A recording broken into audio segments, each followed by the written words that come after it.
Hello and welcome everyone to smart IAS foundation. स्वागत है एक बार फिर से स्मार्ट आईएएस फाउंडेशन में, जहां हम लोग आसाम स्पेसिफिक करंट अफेयर्स का रिवीजन कर रहे हैं अपने एपीएससी प्रीलिम्स 2026 को ध्यान में रखकर। आसाम स्पेसिफिक करंट अफेयर्स के 2 सेशन मैंने तुम्हारे लिए करवा रखे हैं, दोनों यूट्यूब पर अवेलेबल है। दोनों सेशन का जो डॉक्यूमेंट है वो भी कमेंट सेक्शन में अवेलेबल है। This is the third lecture. एक और लेक्चर की रिक्वायरमेंट होगी जो मैं कल तुम्हारे लिए अवेलेबल करवा दूंगा। तो इन 4 लेक्चर से, Assam specific current affairs revision के 4 लेक्चर से आप अपने एपीएससी प्रीलिम्स के लिए जो 5 जुलाई को होने वाला है Assam specific current affairs ready कर सको। ठीक है। एक और काम मैं क्या करूंगा, जब ये कल चारों लेक्चर कंप्लीट हो जाएंगे ना, तो मैं इन चारों लेक्चर का जो डॉक्यूमेंट है उसको कंपाइल करवा के भी अवेलेबल करवा दूंगा। तुम्हें रिवीजन में हेल्प मिलेगी। वैसे तो सारे सेशंस हमारे मंथली कंपाइलेशन अवेलेबल रहते हैं एप्लीकेशन पर, बट फिर भी मैं ये तुम्हारे लिए अवेलेबल करवा दूंगा इन चारों सेशन का भी कंपाइलेशन। आप उसको भी डाउनलोड कर लीजिएगा, अगला वीक भी आपके पास रहेगा रिवीजन करने के लिए। आप पढ़ के रिवाइज कर लीजिएगा, इस सेशन को तो देखते ही जाइए। ठीक है। So let's start today's lecture 3 of Assam specific current affairs revision.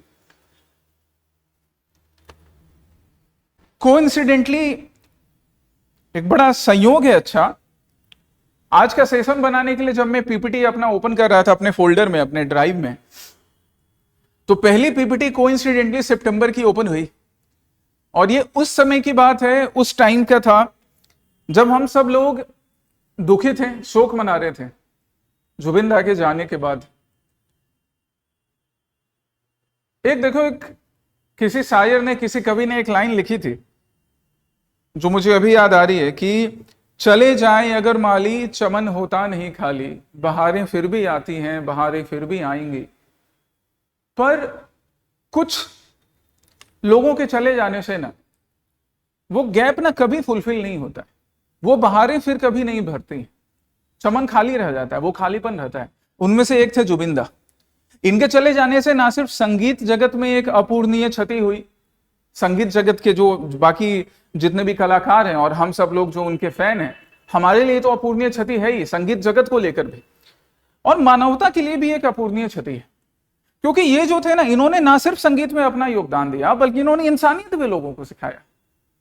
आज जब लोग धर्म के नाम पे फिर से वैसे ही लड़ रहे हैं, हिंदू, मुस्लिम, क्रिश्चियन और क्या ये सब के नाम पर, सिख के नाम पर, लैंग्वेज के नाम पर लड़ रहे हैं, रीजन के नाम पे लड़ रहे हैं, एटलीस्ट उस टाइम में ना इनकी कमी फिर से खलती कि इस इंसान ने सबको सबसे पहले यह सिखाया कि भाई तुम जो भी रिलीजन के हो, जो भी लैंग्वेज बोलते हो, जो भी कास्ट के हो, जो भी धर्म के हो, जहां के भी हो, तुम सबसे पहले मनुष्य हो, इंसान हो। बहुत कम ऐसे कलाकार होते हैं, बहुत कम ऐसे लोग होते हैं ना जो सरकार की आंख में आंख डालकर बोलते हैं कि भाई तुम गलत बोल रहे हो, तुम ऐसे एनवायरनमेंट को नुकसान नहीं पहुंचा सकते हो। देखो वहां पर भी इन्होंने मनुष्यता दिखाई। तुम ऐसे लोगों के बीच झगड़ा नहीं लगा सकते हो। सिटीजनशिप अमेंडमेंट एक्ट का प्रोटेस्ट चल रहा था, एनआरसी के अगेंस्ट में, सिटीजनशिप अमेंडमेंट एक्ट के अगेंस्ट में, वहां पर भी आकर इन्होंने लोगों को फिर से फ्रेटर्निटी, भाईचारा सिखाया। वो प्रोटेस्ट और वायलेंट नहीं हो, उसको रोकने का काम किया। चाहे कोविड के टाइम में हो, दिघली पुखरी में पेड़ काटे जा रहे थे, उसको रोकने की बात हो। तो ये अपूर्णीय क्षति है, सिर्फ संगीत जगत के लिए नहीं, मैं कहूंगा सब पूरे मानवता के लिए अपूर्णीय क्षति है। बहुत विरले ही ऐसे लोग आते हैं, ये बहार फिर से भरने वाली नहीं है। बट और जहां भी होंगे ऊपर भगवान के पास, मां सरस्वती के पास, मां सरस्वती के बेटे थे, तो गुजबम सब याद आ रहा है, रोंगटे खड़े हो जा रहे हैं ऐसे। तो ये यही चाहते होंगे कि हम लोग ना सिर्फ इनको इनके संगीत से याद रखें, बल्कि इनके कर्मों से भी याद रखें जो इन्होंने सिखाया। संगीत को हमेशा याद रखेंगे, संगीत के अलावा जो इंसानियत का पाठ इन्होंने सिखाया ना हमें, मनुष्यता का, हमें वो भी याद रखना है। चलिए आगे हम लोग करते हैं। इनको सबसे प्रिय था ना एक गाना, मायाबिनी, एक छोटा सा कंट्रीब्यूशन, डेडिकेशन हम जो बोल रहे हैं हमारे तरफ से, मायाबिनी सॉन्ग हम लोग सब लोग साथ में मिलकर गाते हैं इनके लिए, जुबिन दा के लिए, आज इनको याद करके। लिरिक्स में एक बार ढूंढ लेता हूं।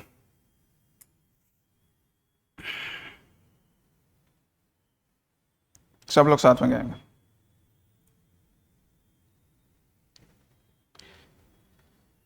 क्षमा सहित जुबिन दा से। मायाबिनी रातिर बुक देखा पालो तुम्हार सोबी, धोरा ढेला গোপনে আহে আর কোনো তুমি যে মোর হুকান মনত নিয়ৰৰে চেঁচাটো পাৰ নামি অহা ৰ'দৰে নৈ মোৰ দেহত প্ৰতিপুৱা ধুমুহাৰ হতে মোৰ বহু যুগৰে নাচন এনা ধৰু মোৰ বহুদিনৰে আপোন নিজানৰ গান মোৰ শেষ হ'ব ভাবো তোমাৰ বুকুত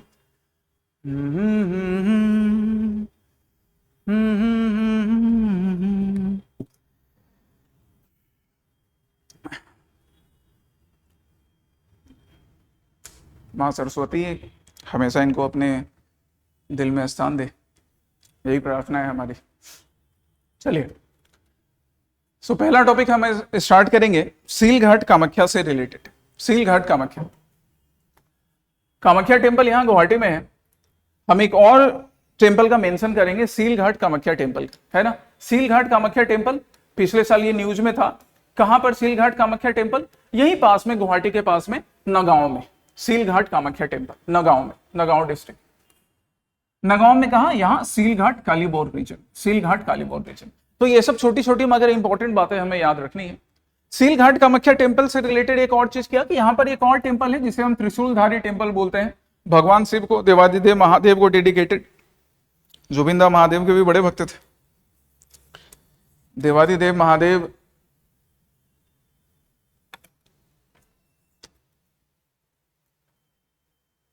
संगीत की, डांस की रचना उन्हीं से हुई है, महादेव से। तो सीलघाट कामाख्या टेम्पल के पास यहाँ पर त्रिशूलधारी टेम्पल भी है, यही नगांव में। और यहाँ सीलघाट कामाख्या टेम्पल में एक मेला लगता है जिसे अशोक अष्टमी मेला बोला जाता है। ये फर्स्ट वीक ऑफ अप्रैल में सेलिब्रेट किया जाता है, अशोक अष्टमी मेला, है ना, याद रखेंगे अशोक अष्टमी मेला। और सीलघाट कामाख्या टेम्पल के हम बारे में बात करें तो सीलघाट कामाख्या टेम्पल का एस्टेब्लिशमेंट या उसका फाउंडेशन कैसे होता है? जब सलास्तंभ डायनेस्टी के राजा, सलास्तंभ डायनेस्टी के राजा, राइट, ये क्या करते हैं, ये अपना कैपिटल गुवाहाटी से तेजपुर शिफ्ट करते हैं। तो पहले जब तक इनका कैपिटल गुवाहाटी में था तब तक ये मां कामाख्या की वर्शिप कर रहे थे। पर जब इन्होंने गुवाहाटी से तेजपुर कैपिटल शिफ्ट किया ना, तो इनके अंदर वो इच्छा जगी कि मां कामाख्या तो यहाँ नीलांचल हिल्स में गुवाहाटी में है, हम इनको अपने पास लेकर चलते हैं। तो इस तरह से यहां इन्होंने सीलघाट में, वहां पर भी मां कामाख्या को डेडिकेटेड एक और टेम्पल की नींव रखी। वहां पर कौन सी हिल में? कामाकुटा हिल्स में। मां कामाख्या को डेडिकेटेड जो टेम्पल है, जो फर्स्ट ओरिजिनल टेम्पल है, वो कहां पर हो गया? नीलांचल हिल्स में। और यहीं इसी से इंस्पायर होकर मां कामाख्या को डेडिकेटेड एक और टेम्पल कामाकुटा हिल्स, कामाकुटा हिल्स, है ना, कालियाबोर, नगांव में इन्होंने सलास्तंभ डायनेस्टी के राजाओं ने एस्टेब्लिश किया कि मां हमारे पास रहेंगे। जब इन्होंने गुवाहाटी से तेजपुर अपना कैपिटल शिफ्ट किया था, फिर वापस में तेजपुर से गुवाहाटी आ गए कैपिटल लेकर, तो फिर धीरे धीरे ना वो जो टेम्पल था, उस टेम्पल का उतना प्रोमिनेंस नहीं रहा या उतनी पॉपुलैरिटी नहीं रही। आगे जाकर अराउंड 1745 में, ये ईयर्स थोड़े ऊपर नीचे वेरी कर सकते हैं, सो अराउंड 1745 में प्रमोद सिंह नाम के हमारे राजा थे। इन्होंने वापस से मां कामाख्या को डेडिकेटेड उस सीलघाट टेम्पल का रिनोवेशन करवाया, क्योंकि मां ने इनको सपने में दर्शन दिया था। और उसके बाद इन्होंने वहां पर कहा गया कि उस सपने में दर्शन के बाद फिर इनको पुत्र रत्न की भी प्राप्ति होगी, ऐसा। और फिर इन्होंने उस सपने को ही ध्यान में रखकर मां कामाख्या के विश को मानते हुए सीलघाट कामाख्या टेम्पल को वापस से रिनोवेट भी करवाया, है ना। तो आप यह चीज याद रखिएगा, कहां पर सीलघाट कामाख्या टेम्पल है। अशोक अष्टमी मेला यहाँ अप्रैल के महीने में सेलिब्रेट किया जाता है। त्रिशूलधारी टेम्पल भी यहाँ पर है। सलास्तंभ डायनेस्टी के राजाओं ने कामाकुटा हिल्स में बनवाया था। आगे जाकर फिर प्रमोद सिंह राजा हमारे आते हैं, जिनके सपने में मां कामाख्या आती है एंड ये वापस से उस टेम्पल का रिनोवेशन करवाते हैं। ठीक है, ये आप याद रखिएगा। ये जो सिग्निफिकेंस है, कल्चरल सिग्निफिकेंस, रिलीजियस सिग्निफिकेंस, ये आपके प्रीलिम्स के क्वेश्चन में एक स्टेटमेंट में आ सकता है, which are very easy to understand. ठीक है, चलिए नेक्स्ट हमारा है ओजोन लेयर प्रोटेक्शन। सितंबर के महीने में एक और हमें करंट अफेयर्स क्या मिला? 16 सितंबर को किस रूप में सेलिब्रेट किया जाता है? ओजोन डे के रूप में सेलिब्रेट किया जाता है। वर्ल्ड ओजोन डे के रूप में हम 16 सितंबर को सेलिब्रेट करते हैं। ठीक है, कब से भाई, क्या है 16 सितंबर को वर्ल्ड ओजोन डे के रूप में सेलिब्रेट करना? Why? Because the Montreal protocol was adopted on सितंबर 16, 1987। और तभी ओजोन डे के रूप में इसको सेलिब्रेट किया गया।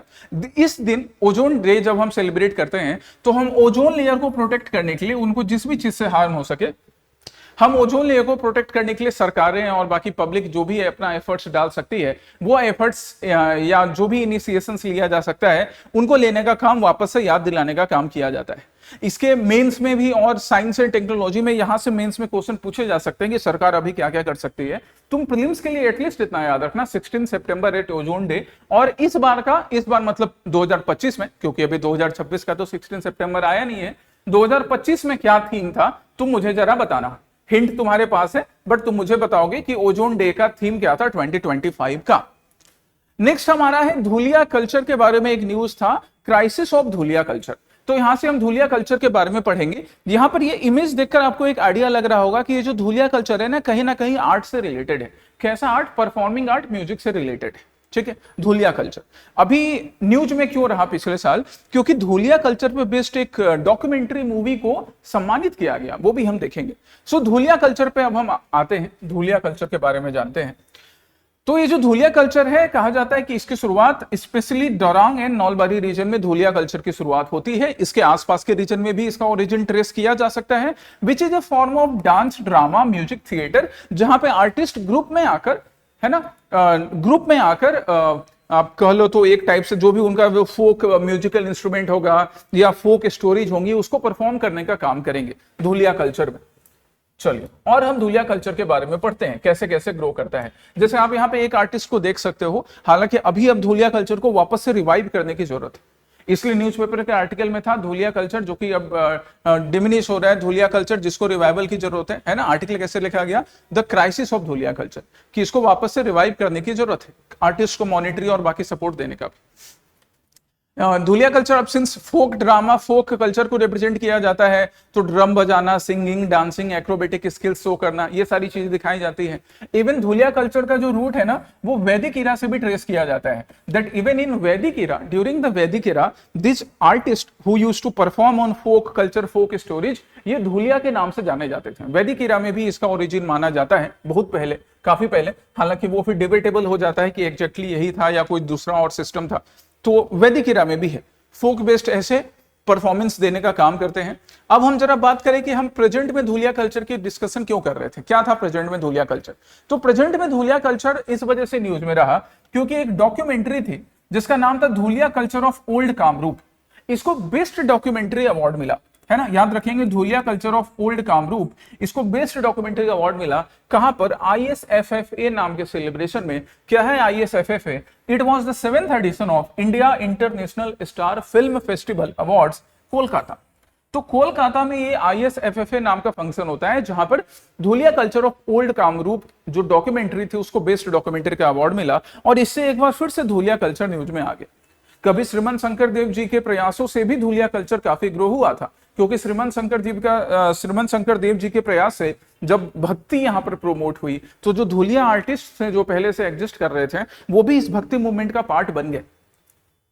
चलो नेक्स्ट हम न्यूज पे चलते हैं। नेक्स्ट है हमारा जियोलॉजिकल सर्वे ऑफ इंडिया का जो multi year exploration road map था आसाम को लेकर, उसकी हम बात करेंगे, है ना। जियोलॉजिकल सर्वे ऑफ इंडिया का आसाम को लेकर मल्टी ईयर रोड मैप है, हम उसकी बात करेंगे एक्सप्लोरेशन को लेकर। चलो, यहां से हमें प्रीलिम्स के लिए क्या क्या चीजें सीखना है। सबसे पहले देखो, अभी ना यूपीएससी प्रीलिम्स हुआ था, वहां पर भी एक क्वेश्चन आया था, राइट। वैसा ही एक क्वेश्चन यहाँ, जैसे हम रेयर अर्थ एलिमेंट्स की बात करते हैं, रेयर अर्थ मिनरल्स की बात करते हैं, तो कितने हो गए रेयर अर्थ मिनरल्स? हमारे 17 मेटालिक मिनरल्स हो गए, ठीक है। These are the group of 17 metallic minerals including lanthanides and scandium and yttrium, जिनके पास अपनी unique electronic, magnetic and optical properties होती है। इन unique electronic, magnetic and optical properties होने की वजह से बाबू, अभी आजकल जो ईवी इंडस्ट्री है ना, राइट, ई व्हीकल इंडस्ट्री है ना, इलेक्ट्रिकल व्हीकल इंडस्ट्री है, या फिर सेमीकंडक्टर इंडस्ट्री है, कंप्यूटर इंडस्ट्री है, स्पेस इंडस्ट्री है, इन सब में इनका काफी यूज होगा। तो ये वो 17 मेटालिक एलिमेंट्स हैं, रेयर अर्थ एलिमेंट्स हमारे, जो कि आसाम में और आसाम के अलावा बाकी नॉर्थ ईस्टर्न स्टेट्स में अलग अलग जगह पर मिलते हैं। जीएसआई का सर्वे इसी के ऊपर था। देखे जरा हम क्या बोल रहे हैं। ठीक, देखो, जैसे रेयर अर्थ एलिमेंट्स में हम कुछ की बात करते हैं, एंथियम, न्यूडियम, यट्रियम, इनका जो एप्लीकेशन होता है ये मैग्नेट्स वगैरह बनाने में होता है। की साइट्स की हम बात करें तो Jasora alkaline complex and Samchampi Samteran belt Assam Meghalaya, यहां पर आपको ये मिनरल्स मिलने का काम होगा। आयरन ओर तो हमारे लिए पुराना है, धुबरी के रीजन में मिलता है और बाकी रीजन्स में भी, है ना। लाइमस्टोन की बात करें तो दिमा हाउसा में लाइमस्टोन का अच्छा रिजर्व है। ग्लास सैंड की बात करें तो glass sand is also found in the region of Nagaon and Karbi Anglong, है ना। सील घाट कामाख्या टेम्पल भी नगांव में अभी हमने देखा था। हिल का नाम क्या था, हिल का नाम आपको याद रखना है। प्लेसर गोल्ड डिपॉजिट, सुबनसिरी रिवर में गोल्ड रिवर भी बुलाते हैं, ये सारी चीज मालूम है। Apart from this vanadium, graphite, right, ये सारे जो मिनरल्स है ये भी थोड़े थोड़े अमाउंट में अलग अलग रीजन्स में पाए जाते हैं। तो थोड़ा आपको ये याद रखना है कि ये कौन कौन से मिनरल्स है, इनका यूज क्या हो सकता है, राइट। 17 जो रेयर अर्थ एलिमेंट्स है उनके बारे में, ठीक है। जियोलॉजिकल सर्वे ऑफ इंडिया का ये रिपोर्ट था, तो जरा जियोलॉजिकल सर्वे ऑफ इंडिया के बारे में देख लो। प्रीलिम्स में ऐसे क्वेश्चंस आते हैं। एस्टेब्लिशमेंट जीएसआई का कब हुआ, 1851 में, मतलब रिवॉल्ट से भी पहले का ऑर्गेनाइजेशन है। रिवॉल्ट ऑफ 1857 को बोला जाता है कि वो मॉडर्न इंडियन हिस्ट्री का ट्रांजिशन फेज था। रिवॉल्ट ऑफ 1857 में ट्रेडिशनल मेथड से लड़े थे, उसके बाद अब मॉडर्न मेथड से पॉलिटिकल फॉर्म से लड़ेंगे। ये उससे भी पहले का है, 1851 का है। So one of the oldest organisation है जियोलॉजिकल सर्वे ऑफ इंडिया, जिसका फाउंडेशन मार्च 4, 1851 को हुआ था। मेन पर्पस क्या था, अरे अंग्रेज जो भी करते थे उनके पीछे उनका मोटिव छिपा रहता था। मोटिव क्या था, कोल ढूंढना। भाई रेलवे के लिए इनको कोयला चाहिए था। सर थॉमस ओल्डहैम नाम के पर्सन थे, थॉमस ओल्डहैम नाम के पर्सन, जो कि इसके पहले सुपरिटेंडेंट थे, ठीक है। अभी ये कोलकाता में हेडक्वार्टर है और बाकी रीजनल ऑफिस है लखनऊ, जयपुर, नागपुर, हैदराबाद एंड हमारे पड़ोस में कहां पर, शिलोंग में। यहां पर रीजनल ऑफिस है जियोलॉजिकल सर्वे ऑफ इंडिया का। चलिए नेक्स्ट न्यूज पर हम चलते हैं। नेक्स्ट न्यूज हमारा क्या है, श्रद्धांजलि स्कीम। श्रद्धांजलि स्कीम, अब हम थोड़ा श्रद्धांजलि स्कीम के वर्ड को ध्यान में रखेंगे ना। जैसे अभी हमने जुबिंदा के सबसे प्रिय संगीत मायाविनी गाकर उनको श्रद्धांजलि दी, उनको ट्रिब्यूट दिया। तो श्रद्धांजलि स्कीम को अगर हम ध्यान रखें तो श्रद्धांजलि स्कीम गवर्नमेंट ऑफ असम की एक बड़ी अच्छी स्कीम है उन लोगों के लिए जो कि फाइनेंशियली मार्जिनलाइज्ड है, जिनके पास पैसों की थोड़ी कमी रहती है। भगवान आज नहीं तो कल सबको दे देता है, कभी कभी कमी रहती है ना, बराबर व्यवहार करना चाहिए। तो सपोज मान लो एक स्टूडेंट है जो पढ़ने के लिए दिल्ली गया, बेंगलुरु गया, एक पर्सन है जो वर्क करने के लिए बेंगलुरु गया, कहीं गया, और उसकी इनकम कम है, क्राइटेरिया फिक्स किए गए हैं, अनफॉर्चुनेटली वहां पर डेथ हो जाती है। तो उस केस में डेड बॉडी को सरकार की सहायता से वापस घर तक लाया जाएगा और फिर अंतिम संस्कार करवाया जाएगा। ये श्रद्धांजलि स्कीम का मेन पर्पस हो गया, श्रद्धांजलि दी जाएगी। चलिए अब हम इसके बारे में जरा बात कर ले कि क्या क्या क्राइटेरियाज होंगे। सबसे पहले तो देख लो किसको एक्सक्लूड किया जाएगा। एक्सक्लूड कैसे किया जाएगा बाबू, ऐसे कि अगर आप मेडिकल ट्रीटमेंट करवाने गए हैं, कोई पर्सन मेडिकल ट्रीटमेंट करवाने गया है एंड ड्यूरिंग मेडिकल ट्रीटमेंट अगर उसकी डेथ होती है, then it will not be covered under Shraddhanjali scheme. Medical treatment के केस में श्रद्धांजलि स्कीम में कवर नहीं होगा कि एक पर्सन था, पर्सन ए, वो इलाज करवाने चेन्नई गया, वहां अनफॉर्चुनेटली उसकी डेथ हुई या किसी मेंबर की डेथ हुई, that would not be covered, है ना। और साथ ही साथ जो एफ्लुएंट फैमिली है, जिनके पास खुद पैसा है कि वो अपने घर वालों के जो उनका अवशेष बचा, मृत शरीर बचा, उसको वापस ला सकते हैं, वो श्रद्धांजलि स्कीम में कवर नहीं होंगे। तो लो इनकम वर्कर्स वाले जो हमारे ग्रुप्स हो गए, स्टूडेंट्स जो बाहर जाकर पढ़ रहे हैं वो हो गए, इकोनॉमिक वीकर सेक्शंस हो गए, वो सारे लोग श्रद्धांजलि स्कीम में कवर होंगे, है ना। डेथ भी अननेचुरल तरीके से नहीं होनी चाहिए। डेथ जो है जैसे कि एक्सीडेंट हो गया, मर्डर्स हो गया, वो डेथ उसमें कवर होंगे। अननेचुरल तरीके वाले भी डेथ कवर होंगे, अननेचुरल तरीके वाले भी डेथ कवर होंगे, इसमें याद रखिएगा। अननेचुरल डेथ मतलब एक्सीडेंट, मर्डर, वो भी कवर होंगे, ठीक है। मेडिकल सर्विसेज वाले नहीं, कि आप मेडिकल इलाज करना कोई गया था, वो नहीं। नेक्स्ट है अरुणोदय 3.0 स्कीम। सबसे पहली बात अरुणोदय 3.0 के बारे में, तो यहां देखो कि यहां पर कितना ट्रांसफर किया जा रहा है, 1250 थ्रू डायरेक्ट बेनिफिट ट्रांसफर, 1250, ठीक है। चलो ये 1250 ट्रांसफर किया जाएगा, जिसकी शुरुआत हुई थी 830 पर मंथ से। कोविड के टाइम में 830 पर मंथ जो भी एलिजिबल फैमिलीज थी, फिर उसको 1000 पर मंथ किया गया, और अब उसके अरुणोदय 3.0 में जहां पे टारगेट रखा गया है 38 लाख फैमिलीज को, अब 1250 रुपए पर मंथ दिया जाएगा। तो ये याद रखना कैसे कैसे शुरू हुआ है। शुरू हुआ 830 से फिर उसमें 170 रुपीज ऐड हो गए, 1000 हुआ, और अब 1250 हो गया, 1250 रुपए हो गए अरुणोदय स्कीम। कौन कौन उसके लिए एलिजिबल है, तो परमानेंट रेसिडेंट ऑफ आसाम होनी चाहिए, जो इनकम है house hold income that should be less than 2 lakh, female जो हेड है उनके नाम पर बैंक अकाउंट होना चाहिए, obviously DBT direct benefit transfer है तो बैंक अकाउंट होना चाहिए, हाउस होल्ड इनकम 2 लाख से कम होनी चाहिए, 2 लाख से कम रहेगा तब भी भाई आप एलिजिबल हो, widows, divorce women, deserted women, ये सारे एलिजिबल होंगे। जो HIV डिजीज इन सब से सफर कर रहे हैं उनको भी एलिजिबल माना जाएगा। हालांकि कुछ ऐसे ग्रुप्स हैं जिनको इनएलिजिबल माना जाएगा, जैसे जो गवर्नमेंट एम्प्लॉय हैं, राइट, आशा वर्कर्स या आंगनवाड़ी वर्कर्स, वो भी इनएलिजिबल हैं। याद रखेंगे, यहाँ पर ध्यान देंगे कि even ASHA workers and anganwadi workers they are not eligible for Arunodoi scheme. जिनके पास 4 व्हीकल्स है, 4 व्हीलर वाले व्हीकल्स है, गाड़ी है, वो इनएलिजिबल होंगे। टैक्स पेयर्स हैं, बिजनेस है, डॉक्टर्स हैं, वो सारे इनएलिजिबल होंगे, वो उनकी एलिजिबिलिटी नहीं होगी इसमें, ठीक है, अरुणोदय 3.0 में। नेक्स्ट हमारा न्यूज क्या है, BWF, ये बैडमिंटन से रिलेटेड है, वर्ल्ड जूनियर बैडमिंटन चैंपियनशिप है ना। वर्ल्ड जूनियर बैडमिंटन चैंपियनशिप 2025 कहां पर कंक्लूड हुआ था? पिछले साल गुवाहाटी में, राइट। तो चलिए अब हम इससे रिलेटेड देखें कि भाई हमें क्या क्या चीज पढ़नी है। सबसे पहले हम जरा BWF की बात कर ले, बैडमिंटन वर्ल्ड फेडरेशन की बात कर ले। तो ये एक इंटरनेशनल, ये क्या है, एक इंटरनेशनल गवर्निंग बॉडी है ऑब्वियसली, जिसका फाउंडेशन 1934 में होता है। 1934 में जब फाउंडेशन हुआ तभी इंटरनेशनल बैडमिंटन फेडरेशन नाम था। फिर उसका मर्जर होता है वर्ल्ड फेडरेशन से, किससे होता है, हाँ, उसका फिर मर्जर होता है वर्ल्ड बैडमिंटन फेडरेशन से, और फिर नाम क्या पड़ जाता है, बैडमिंटन वर्ल्ड फेडरेशन। तो ये एस्टेब्लिश किस तरह से हुआ, नाम कैसे चेंज हुआ, थोड़ा इसको एक बार आज पढ़ लेना, इतना डिटेल ना पूछे, बट फिर भी ऐसे दे सकता है कि 1934 में इस नाम से एस्टेब्लिशमेंट हुआ था। क्यों पूछ सकता है, क्योंकि पिछली बार चैंपियनशिप इंडिया में हुई थी, गुवाहाटी में, है ना, इस वजह से। हेड ऑफिस कहां पर है, कुआलालंपुर, मलेशिया में। अब इंडिया में जो ये चैंपियनशिप हुई नहीं है, ये पहली बार नहीं हुई है, दूसरी बार हुई है। और इस तरह से इंडिया वो कुछ एक एशियन नेशंस में से एक बन गया है जिसके पास 2 बार चैंपियनशिप हुआ है, जहां पर 2 बार चैंपियनशिप कंक्लूड करवाया गया है। Otherwise there are very few nations जहां 2 बार चैंपियनशिप करवाए गए हैं, जैसे मलेशिया है, इंडोनेशिया है, कनाडा है, स्पेन है, and India is among such nations, right, 4th Asian country as well. बाकी जो नेशंस है जैसे कनाडा तो एशियन कंट्री नहीं है, राइट, 4th एशियन कंट्री में इंडिया है जहां पर 2 बार ये चैंपियनशिप हुआ है। जब पहली बार हुआ था इंडिया ने, जब पिछली बार 2008 में होस्ट किया था, तो साइना नेहवाल चैंपियन बनी थी, गोल्ड मिला था, है ना, साइना नेहवाल को, राइट। इंडिया की badminton, obviously we are proud on Saina Nehwal, badminton genius, badminton miracle player.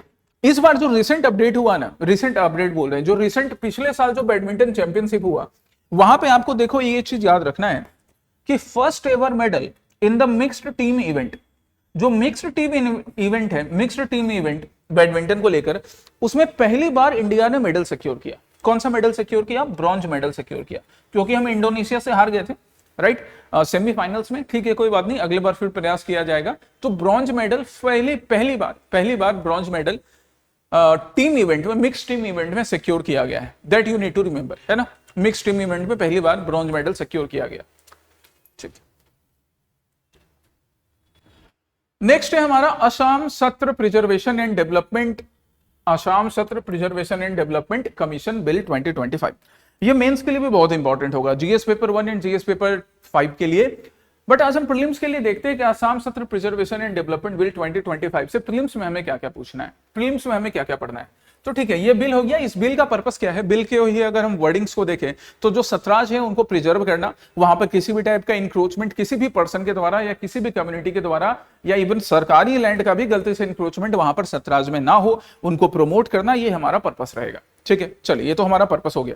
Now also क्या, इसके पीछे हम जैसे कुछ चीजें देख लेते हैं कि ये जो बिल है ना, it is based on the clause 6 committee recommendations of the Assam accord. Assam accord, ये जो क्लॉज 6 कमिटी रिकमेंडेशन है, ये आपके मेंस के लिए बहुत इंपॉर्टेंट है, प्रीलिम्स में भी पूछ सकता है, बट मेंस के लिए बहुत इंपॉर्टेंट, वैल्यू एडिशन के लिए, कि क्लॉज 6 कमिटी रिकमेंडेशंस के अकॉर्डिंग जो असमीज इंडिजीनियस कल्चरल आइडेंटिटी है उसको प्रिजर्व करने के लिए, उसको प्रमोट करने के लिए भी ये बिल सपोर्टिव है, उसके अकॉर्डिंग भी।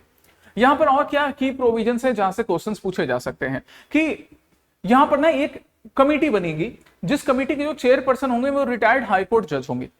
मतलब किसी हाईकोर्ट के, जरूरी नहीं है कि गुवाहाटी हाईकोर्ट के हो, रिटायर्ड हाईकोर्ट जज होंगे जिसको अपॉइंट करने का काम स्टेट गवर्नमेंट करेगी। इंपॉर्टेंट चीज है, याद रखिएगा कि ये जो कमेटी बनेगी सतराज को प्रिजर्व करने के लिए, उसके जज हाई कोर्ट के रिटायर्ड जज होंगे, appointed by the state government. ठीक है, बाकी मेंबर्स होंगे, बाकी मेंबर्स अलग अलग एक्सपर्टाइज के होंगे, जिनमें से 2 मेंबर होंगे सतराज। ये चीज भी इंपॉर्टेंट है, याद रखिएगा। तो चेयरपर्सन कौन होंगे, अपॉइंटमेंट कौन करेगा, और जो 2 मेंबर सत्र से होंगे, ये भी याद रखना है। बाकी ऑब्वियसली जो रिटायर्ड सिविल सर्वेंट भी होंगे, सेक्रेटरी रैंक से बिलो वाले नहीं, लगभग सेक्रेटरी रैंक वाले रिटायर्ड सिविल सर्वेंट को भी इंक्लूड किया जाएगा। क्या क्या कर सकेगा, इस ये जो बॉडी होगी कैसे प्रोटेक्ट कर सकेगी, सुओ मोटो इंक्वायरीज कर सकेगी कि पर्टिकुलर कोई क्षेत्र है वहां पे कंप्लेन नहीं भी आया है, खुद से सुओ मोटो एक्शन लेना कि क्या वहां पे लैंड इंक्रोचमेंट हुआ है, किसी भी टाइप का नुकसान होने की संभावना है, राइट। डायरेक्टली डीसी को ऑर्डर दिया जा सकेगा कि भाई वहां से इविक्शन करवाओ, रीस्टोरेशन करवाओ। तो ये सारे अलग अलग राइट्स हैं, अलग अलग पावर हैं जो इस कमेटी को मिलेगा। फर्स्ट अपीलेट बॉडी होगी all 17 land related dispute resolve करने के लिए।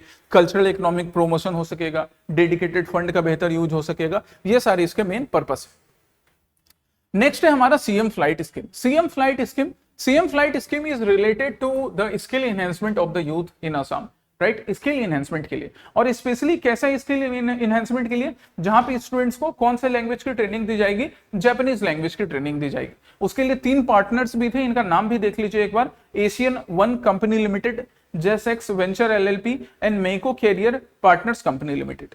टारगेट था 3000 ट्रेनीज को, right 3000 trainees in the next phase with eventual 50,000 placement in Japan, कि टोटल 50,000 यूथ को हम जापानीज लैंग्वेज में ट्रेन करके आसाम से जापान में प्लेस करवाएंगे जॉब के लिए। ठीक है, क्राइटेरिया क्या होगा कि भैया कम से कम आपको मिनिमम क्लास 10 पास होना चाहिए। अच्छी बात है, एजुकेशन पे ध्यान दिया जा रहा है।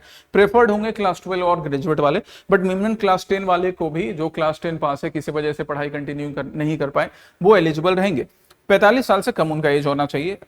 परमानेंट रेसिडेंट प्रूफ होना चाहिए आसाम का।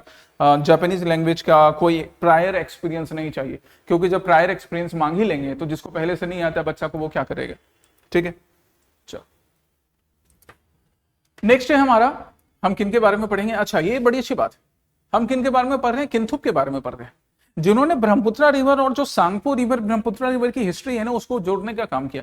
श्री अरूप कुमार दत्ता का ही लिखा हुआ आर्टिकल है। और आज के सेशन में हम अरूप कुमार दत्ता जी के बारे में भी पढ़ेंगे, इनके बारे में क्या क्या करंट अफेयर्स में मेंशन रहता है और क्या पूछा जा सकता है। तो किंथुप के बारे में आप एक चीज याद रखिए कि ब्रह्मपुत्रा रिवर जो आसाम में बह रही है और जो सांगपो रिवर तिब्बत में बह रही है, ये दोनों रिवर सेम है। इस रिवर को पूरी तरह से वेरीफाई करने का काम किंथुप ने किया था। कहां के रहने वाले थे किंथुप? तो किंथुप जो है वो दार्जिलिंग बॉर्न सिक्किम एक्सप्लोरर है, जिन्होंने क्या किया, सांगपो रिवर में ना 500 जो वुडन लॉग्स होते हैं, लकड़ी का जो बड़ा बड़ा लॉग होता है ना, उसमें मार्क करके 500 लॉग को बहाया कि भाई फ्लो करते हुए ये देखते कहा जाता है। फिर वहां से निकल रही है आसाम आए, और आसाम में आकर इन्होंने उन्हीं लॉग को ऑब्जर्व किया कि अरे ये वही तो लॉग है जो मैंने वहां सांगपो रिवर में तिब्बत में बहाया था। इट मीन्स कि सांगपो रिवर जो तिब्बत से बहते हुए आ रही है, इंडिया में जो ब्रह्मपुत्रा रिवर है, दोनों सेम है। ये प्रूव करने का काम किंथुप ने किया था। इससे पहले भी कुछ लोगों ने ट्राई किया था, जैसे मेजर रेनेल नाम के पर्सन है, ये देखो मेजर रेनेल 1760 के टाइम में इन्होंने बोला था कि Tsangpo river in Tibet and Brahmaputra are same. हालांकि वो पूरी तरह से वेरीफाइड नहीं था। किंथुप ने 1879-1882 के टाइम में ये काम किया था, 19th सेंचुरी के टाइम में, है ना, जब भी कांग्रेस के फॉर्मेशन की बातचीत चल रही थी। ठीक है, चलो नेक्स्ट है राजा पृथु के बारे में। राजा पृथु के बारे में हम बात करेंगे। और एक और चीज, क्यों ये न्यूज में आया, राजा पृथु क्यों न्यूज में आई, ये न्यूज में हम क्यों डिस्कस कर रहे थे, क्योंकि जो दिघली पुखरी नून माटी फ्लाईओवर है, इसका नाम किनके नाम पर रखा गया, राजा पृथु के नाम पर। कुछ डिटेल्स है यहाँ पे, जैसे दिघली पुखरी नून माटी फ्लाईओवर या राजा पृथु फ्लाईओवर के लेंथ की अगर हम बात करें तो जो ऑफिशियल नंबर है वो है 4.42 किलोमीटर, 4.42 किलोमीटर, जिसमें लगभग 122-129 पिलर्स लगे हुए हैं। प्रोजेक्ट का कॉस्ट अराउंड 852.68 करोड़ था। एटलीस्ट ये जो लेंथ है ना 4.42 किलोमीटर, ये याद रखिएगा। क्यों भाई? क्योंकि ये आसाम का लॉन्गेस्ट फ्लाईओवर। प्रीलिम्स में ये सब कुछ पूछने में ना एपीएससी को बड़ा मजा आता है कि भाई ये जो लॉन्गेस्ट फ्लाईओवर है राजा पृथु फ्लाईओवर दिघली पुखरी नून माटी वाला, उसका लेंथ कितना है, तो 4.42 किलोमीटर है ना। चलिए अब हम जरा राजा पृथु के बारे में बात करें तो राजा पृथु कामरूप किंगडम में 30th सेंचुरी में रूल कर रहे थे। ही बिलोंग्स टू द खेन डायनेस्टी, खेन डायनेस्टी से बिलोंग करते हैं, महाराजा पृथु के नाम से जाने जाते हैं। और ये वो अनसंग वॉरियर है ना, ये याद रखो, ये वो अनसंग वॉरियर है जिनके बारे में लोगों ने भुला दिया, पर हमें याद रखना चाहिए इनका कंट्रीब्यूशन, क्योंकि इन्होंने बख्तियार खिलजी को रोका था। बख्तियार खिलजी जिसने नालंदा को डिस्ट्रॉय किया बिहार में, जिसने विक्रमशिला को डिस्ट्रॉय किया बिहार में, जिसने कोणार्क के टेंपल्स को डिस्ट्रॉय करने की कोशिश की, उड़ीसा के बंगाल के टेंपल्स को डिस्ट्रॉय करने की कोशिश की, उसको रोकने का काम किया था महाराजा पृथु ने। इससे रिलेटेड कई इंफॉर्मेशन हमारे पास है, आओ देखते हैं। महाराजा पृथु के बारे में तुम वैसे स्टैटिक अपने आसाम हिस्ट्री के क्लासेस में भी पढ़ते होगे, पर हम एक आज इंस्क्रिप्शन के बारे में मैं तुमको बोल रहा हूं, कनाई बरसाई बोआ रोक इंस्क्रिप्शन, राइट। ये 13th सेंचुरी का जो इंस्क्रिप्शन है, this inscription mention about defeat of Bakhtiyar Khilji in the hands of Raja Prithu in Kamrup region. तो ये इंस्क्रिप्शन आपको याद रखना है, ये प्रीलिम्स में काम आएगा, मेंस में भी आंसर लिखने में आप इसको मेंशन कर सकते हो। उसके अलावा कई और बाकी हिस्टोरिकल सोर्सेस में भी इनके बारे में मेंशन होता है। और ज्यादा राजा पृथु के बारे में हम आसाम हिस्ट्री के क्लासेस में पढ़ते हैं। हम नेक्स्ट करंट अफेयर्स में आ जाएं तो एटी कोली दूतीपात स्कीम बहुत इंपॉर्टेंट है, इसके आने के चांसेस काफी ज्यादा हैं, दूसरे एग्जामिनेशन में पूछ भी चुका है एपीएससी। एक मिनट, तुम लोग पढ़ो जब तक, क्या लिखा है एटी कोली दूतीपात स्कीम के बारे में।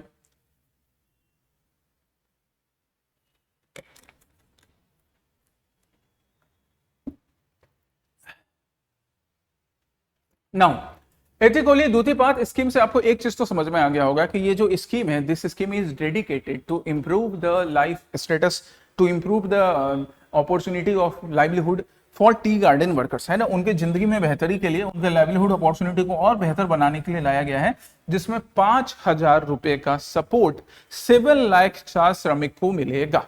ठीक है, वन टाइम फाइनेंशियल ग्रांट है ये। कितने रुपीज का? 5,000 रुपीज का। ध्यान रखेंगे यहाँ पर वन टाइम फाइनेंशियल ग्रांट मतलब एक बार मिलेगा। और कितने टी वर्कर्स को टारगेट किया गया था शुरू में? 7 लाख टी वर्कर्स को, टी गार्डन वर्कर्स को हमारे। ठीक है, एथिकली दूतीपात स्कीम कैबिनेट ने इसके लिए 342 करोड़ रुपीज अप्रूव किए थे। किन वर्कर्स को मिलेगा? जो कि परमानेंट है, साथ ही साथ जो टेम्पररी वर्कर्स हैं उनको भी मिलेगा। याद रखोगे ये, राइट। बट वो वर्कर्स परमानेंट रेसिडेंट होने चाहिए आसाम के, ये जरूरी बात है। सही बात है, स्टेट का बेनिफिट है तो स्टेट की स्कीम है। चलिए नेक्स्ट है हमारा आई स्पीड इनिशिएटिव, रबर प्लांटेशन से रिलेटेड, रबर इंडस्ट्री से रिलेटेड आई स्पीड। ये सारी चीजें करंट अफेयर्स के लिए बहुत इंपॉर्टेंट है गाइस। 2025 की न्यूज में से आई स्पीड, आई स्पीड पर हम आ जाते हैं। आई स्पीड इनिशिएटिव देखो यहाँ पे, ये ना सिर्फ रबर कल्टीवेशन को, रबर का जो प्लांटेशन है, सबसे पहले तो रबर प्लांटेशन को बेहतर करेगा कि रबर प्लांटेशन अच्छी क्वालिटी का हो, और फिर उससे जो हमें प्रोडक्ट निकले हम उसको फिर सही रेट पर मार्केट में सेल कर सके, प्रोसेसिंग अच्छा हो। आई स्पीड इन सब चीजों को कवर करेगा। ठीक है, launched by rubber board of India ने लॉन्च किया था, रबर बोर्ड ऑफ इंडिया, इसके बारे में हम आगे देखेंगे। नाम क्या है इसका? आई स्पीड। आई स्पीड कहने का मतलब in road skilling and production efficiency enhancement drive. ठीक है, जहां पर 2 लाख से ज्यादा जो स्मॉल रबर ग्रोवर्स हैं उनको सपोर्ट मिलेगा। 2 लाख से ज्यादा स्मॉल रबर ग्रोवर्स, राइट। ये वर्ल्ड का पहला इनिशिएटिव है, इस पॉइंट को ध्यान दो, इस पॉइंट को ध्यान दो। This is the world's first initiative, world का पहला इनिशिएटिव है जहां पे टायर इंडस्ट्री प्लांटेशन में भी कंट्रीब्यूट कर रही है, प्लांटेशन डेवलपमेंट में भी। मतलब इससे पहले टायर इंडस्ट्री प्लांटेशन के डेवलपमेंट में, यहां पे देख सकते हो आप रबर ट्री का प्लांटेशन, इसके डेवलपमेंट में कंट्रीब्यूट नहीं करती थी। बाकी अपना CSR कॉर्पोरेट सोशल रिस्पॉन्सिबिलिटी वाला फंड वंड करना अलग बात है, बट यहां पर आई स्पीड इनिशिएटिव से टायर इंडस्ट्री, जैसे MRF है, सचिन जिसका बैट लेकर खेलता था, बचपन में हम लोग को यही लगता था ना कि सचिन का बैट MRF बनाती है। बाद में पता चला कि अरे भाई ये तो बैट थोड़ी बनाती थी, वो तो उसका स्टिकर लगा हुआ रहता है कि नहीं, राइट।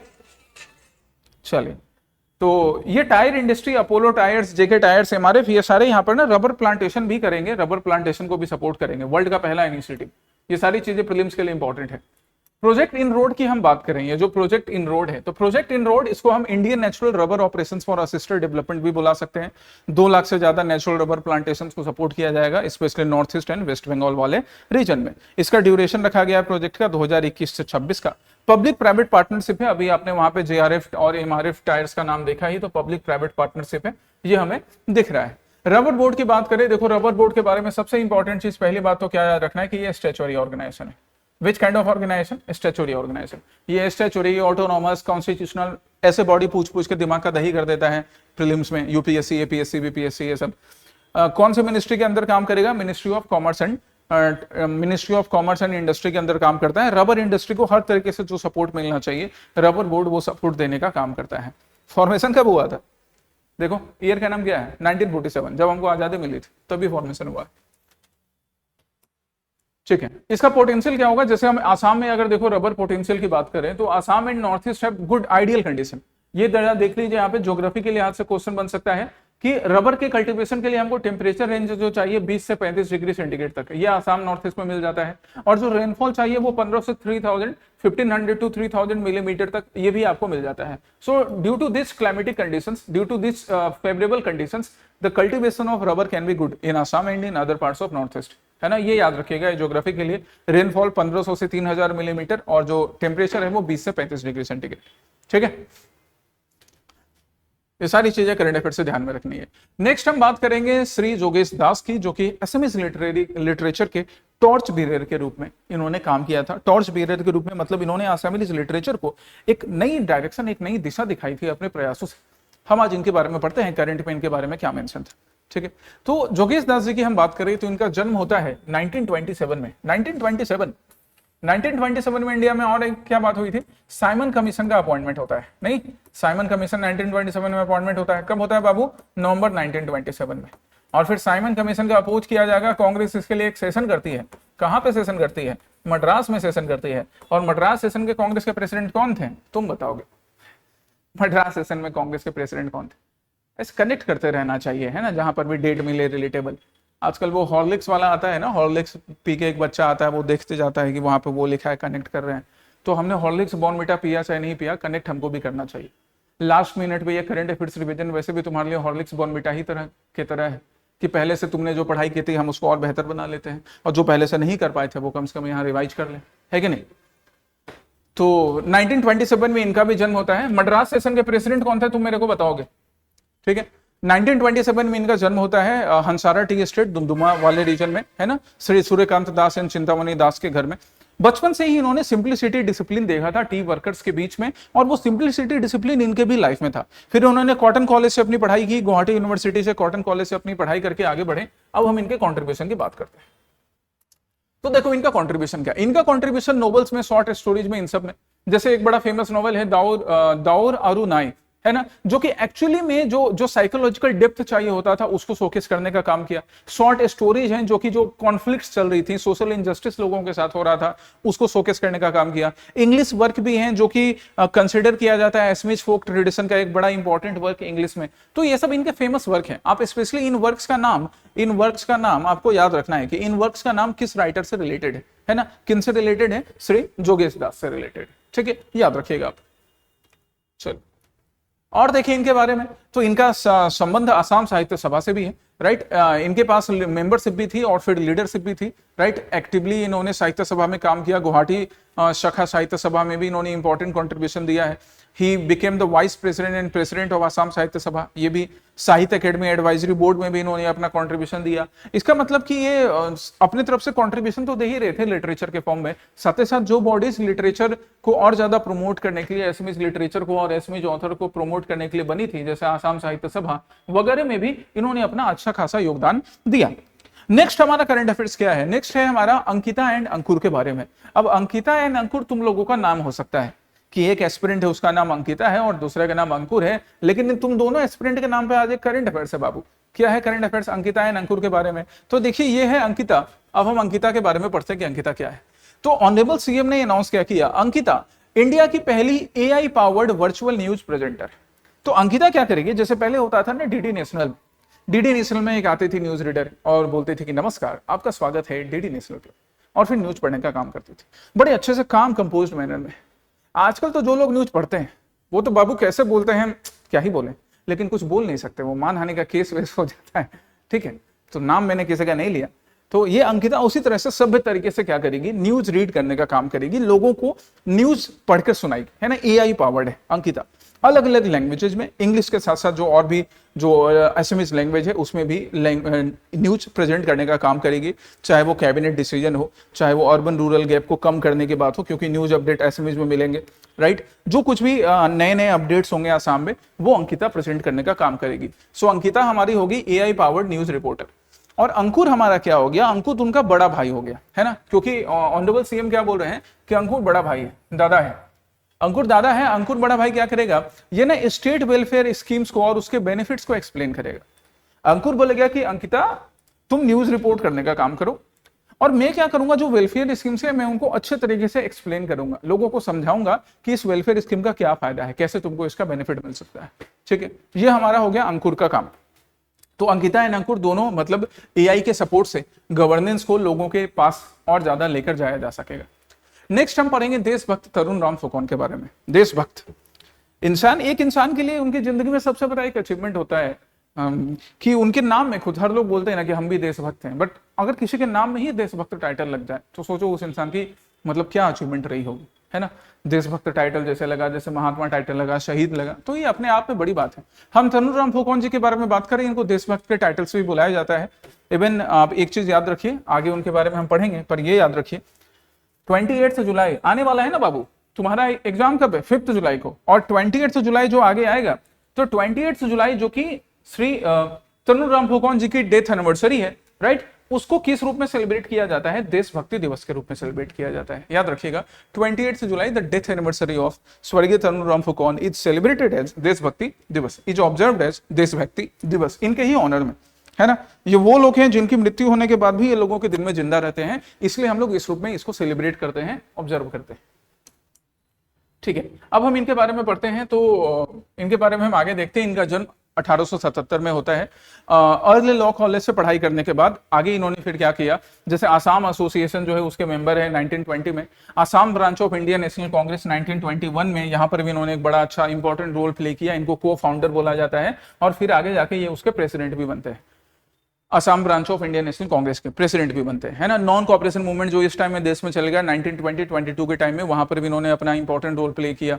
तो इन सब जगहों पे इन्होंने अपना इंपॉर्टेंट रोल प्ले किया है। आगे देखते हैं, आगे देखते हैं। गांधी जी जब असम के विजिट पर आते हैं, नॉन कॉपरेशन मूवमेंट के टाइम में ही गांधी जी असम के विजिट पर आएंगे ना, वहां पे ये गांधी जी के एक मतलब काफी ट्रस्टवर्दी कांग्रेस के मेंबर के रूप में रोल प्ले करते हैं। He also remained president of Assam साहित्य सभा, आसाम साहित्य सभा के प्रेसिडेंट भी रहे ग्वालपारा सेशन में, प्रेसिडेंट ऑफ आसाम छात्र सम्मेलन 1928 में उसके भी प्रेसिडेंट रहे, और 1926 में, ये बड़ा इंपॉर्टेंट है, 1926 में पांडु में जब कांग्रेस का सेशन होता है, ऑल इंडिया कांग्रेस कमेटी का सेशन होता है, उसके प्रेसिडेंट कौन थे?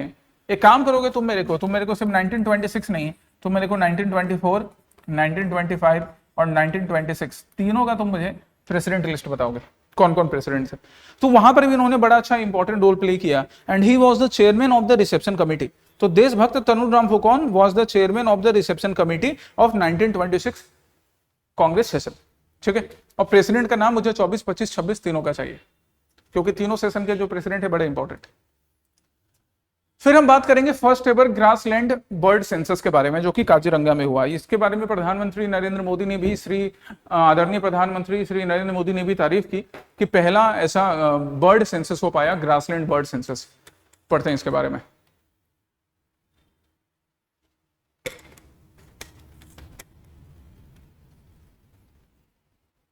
ठीक है, first ever grassland bird census.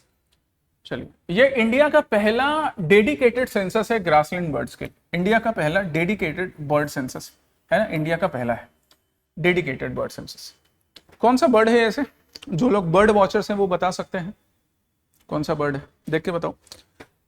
जिसको ऑर्गेनाइज किया था पार्क अथॉरिटीज में, कहां पे किया गया? काजीरंगा में, राइट। एंड क्या हमको इससे निकलकर मालूम पड़ा कि ब्रह्मपुत्र फ्लड प्लेन्स में ना वैरायटी ऑफ बर्ड्स मिलते हैं। इवन कुछ तो हमको 10 जो यूनिक स्पीसीज है, हमने उसके बारे में ज्यादा स्टडी भी की। आइए देखते हैं क्या क्या मालूम पड़ा। तो ओवर भी हमें ये मालूम पड़ा कि ब्रह्मपुत्र फ्लड प्लेन जो काजीरंगा नेशनल पार्क है, यहाँ पर वैरायटीज ऑफ बर्ड्स मिलते हैं। काजीरंगा नेशनल पार्क की बात करें तो नेशनल पार्क 1974 में बना, यूनेस्को वर्ल्ड हेरिटेज साइट भी है 1985 से।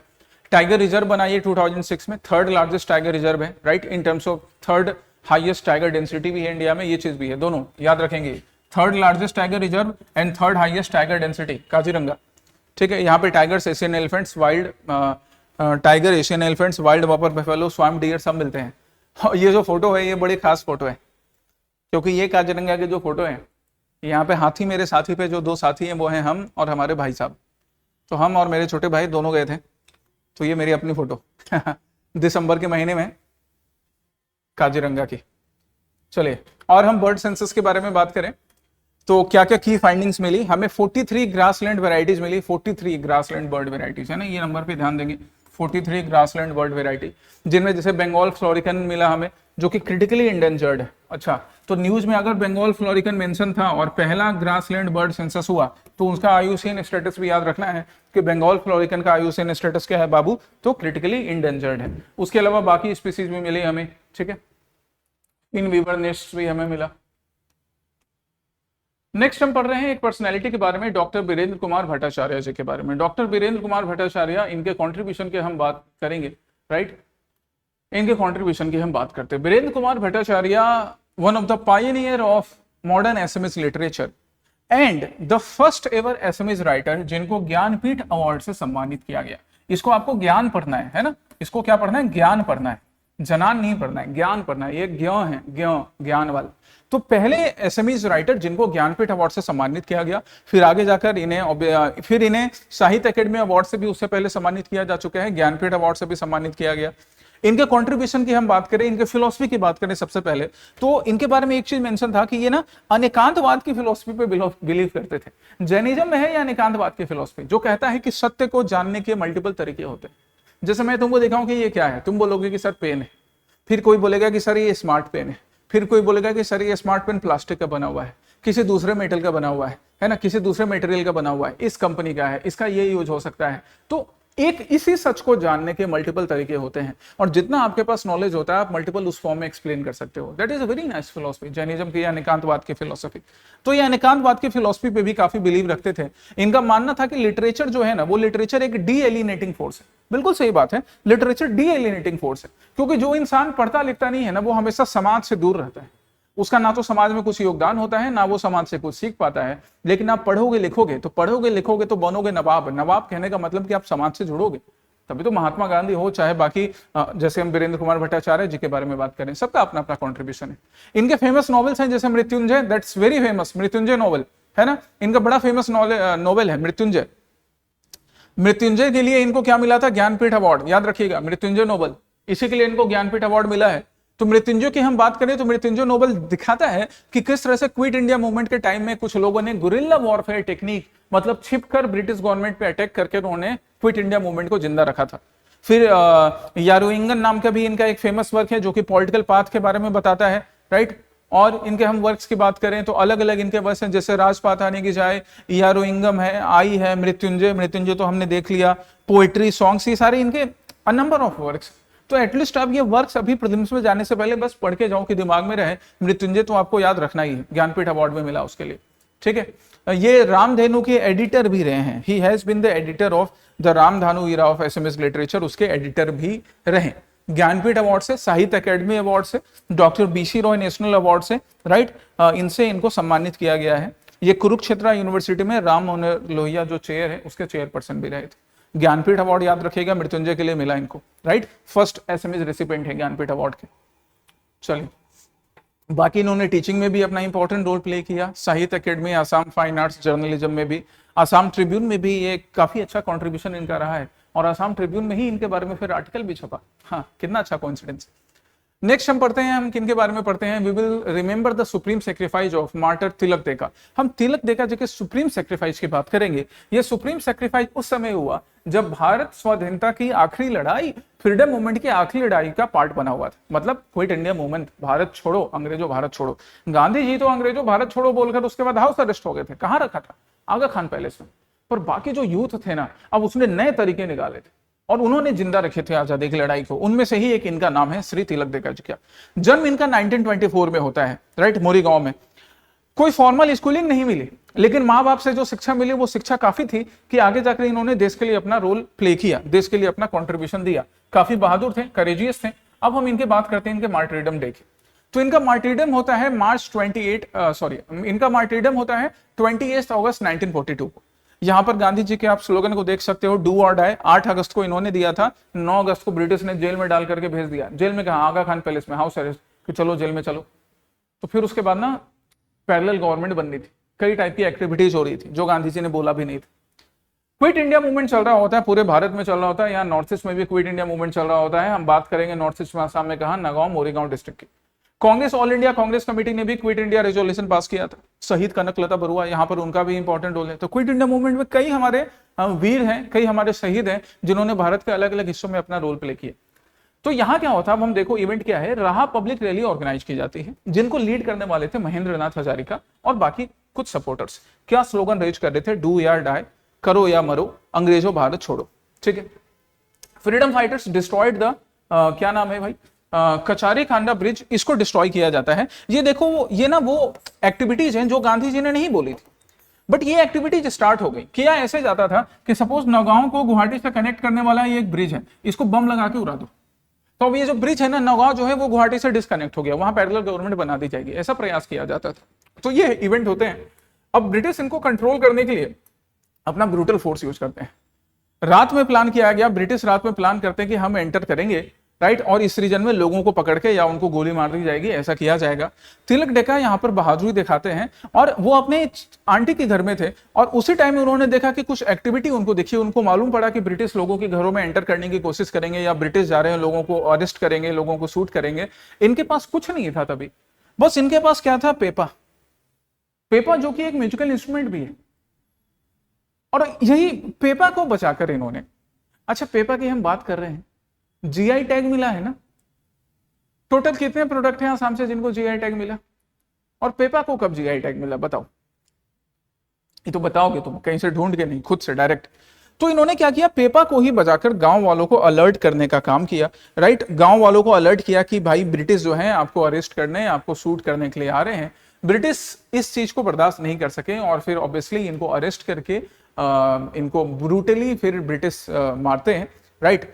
जब गन पॉइंट पे ब्रिटिश ने इनसे पूछा कि भाई तुम चुप हो जाओ या वापस चले जाओ, तो इन्होंने ब्रिटिश को जवाब दिया था कि तुम अपनी ड्यूटी करो, you do your on duty, you do your on job, I will do my on duty, कि तुम अपना काम करो, मैं अपनी ड्यूटी करूंगा, राइट। मल्टीपल टाइम्स इनको वहीं पर शूट किया गया, ब्रूटली शूट किया गया, फिर इनकी बॉडी को भी बरी कर दिया गया। लेकिन फिर भी इनकी जो बहादुरी के ये जो किस्से थे कि इन्होंने पेपा बजाकर गांव वालों को अलर्ट कर दिया, और गांव वालों का वो जो झुंड था, गांव वालों का गांव वालों का जो ग्रुप था, जो समूह था, वो अलर्ट हो गया और उनका अरेस्ट नहीं हो पाया। बाद में फिर इनकी डेड बॉडी को वापस से फिर निकाल कर फिर सही तरीके से अंतिम संस्कार किया गया। ठीक है ना, चलिए, तो याद रखिएगा ये। फिर हम एक और पर्सनालिटी की बात करेंगे आज, ये भी करंट में मेंशन थे, गुलाब बोरबोरा जी के बारे में हम इनकी बात करते हैं। तो इनका कंट्रीब्यूशन क्या है, सबसे पहले इंपॉर्टेंट बात क्या कि ही was the first non Congress chief minister, ये पहले नॉन कांग्रेस चीफ मिनिस्टर बने, नॉन कांग्रेस चीफ मिनिस्टर, ठीक है, पहले नॉन कांग्रेस चीफ मिनिस्टर जिन्होंने सोशल जस्टिस में अपना ये एक अमिट छाप छोड़ी, सोशल जस्टिस, लोगों को सोशल जस्टिस प्रोवाइड करने में। चलिए इनके कंट्रीब्यूशन पढ़ते हैं, नॉन कांग्रेस चीफ मिनिस्टर। तो हम इनके कंट्रीब्यूशन की बात करें तो इनका जन्म होता है 1925 में, 29 अगस्त 1925 में इनका जन्म होता है गोलाघाट में, राइट। ग्रेट ग्रैंडफादर इनके थे Mayaram Barbora, who was associated with Maniram Dewan. Maniram Dewan इनका भी कंट्रीब्यूशन है, कहां पर बाबू, 1850 से, है ना। ठीक है, इनके बारे में तुमने क्लासेस में पढ़ा होगा, हिस्ट्री के क्लासेस में। तो इनके जो फादर थे, इनके father Shri Kamal Borbora, he led the 1939 Assam oil company strike, मतलब पिता से भी इनको विरासत में मिली थी ब्रिटिश के अगेंस्ट लड़ने की ताकत, पिता से विरासत में ये ताकत मिली है इनको, ब्रिटिश के अगेंस्ट लड़ने की ताकत। अच्छा है, पिता से विरासत में इनको ताकत मिली। आगे जाकर ये राम मनोहर लोहिया और जयप्रकाश नारायण, जेपी, देखो यही खासियत है, गुलाब बोरबोरा यहाँ जन्म इनका गोलाघाट आसाम में हो रहा है, और ये किससे इंस्पायर हो रहे हैं, जयप्रकाश नारायण से। जयप्रकाश नारायण जो कि आगे जाकर संपूर्ण क्रांति की शुरुआत करते हैं, बिहार के लाल हैं। तो क्या बिहार, क्या आसाम, क्या बंगाल, क्या नॉर्थ, क्या ईस्ट, ये सब डिफरेंसेस ना इन लोगों के मन में नहीं होते थे, महान लोगों के मन में नहीं। ये सब आज से छोटा छोटा लोगों की बात होती है, जिनको कुछ नहीं मिलता वो लोगों को लड़ाते हैं। एक तो हिंदू मुस्लिम के नाम पे लड़ाए, खामियाजा भुगत ही रहे हम लोग सब।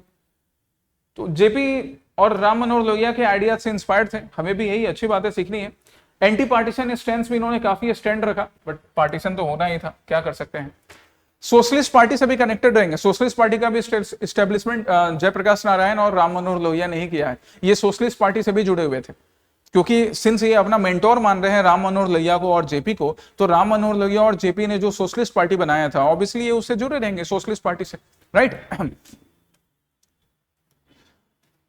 और इनके बारे में हम बात करें तो रिफाइनरी मूवमेंट 1974 का रेलवे स्ट्राइक, इसको भी इन्होंने लीड किया, ठीक है। He was elected to Rajya Sabha in 1968 as the first opposition MP from Assam, बहुत इंपॉर्टेंट है ये भी, first opposition MP from Assam in Rajya Sabha, Shri Gulab Barbora 1968 में, ठीक है, 1968 में फर्स्ट अपोजिशन एमपी राज्यसभा में गए थे।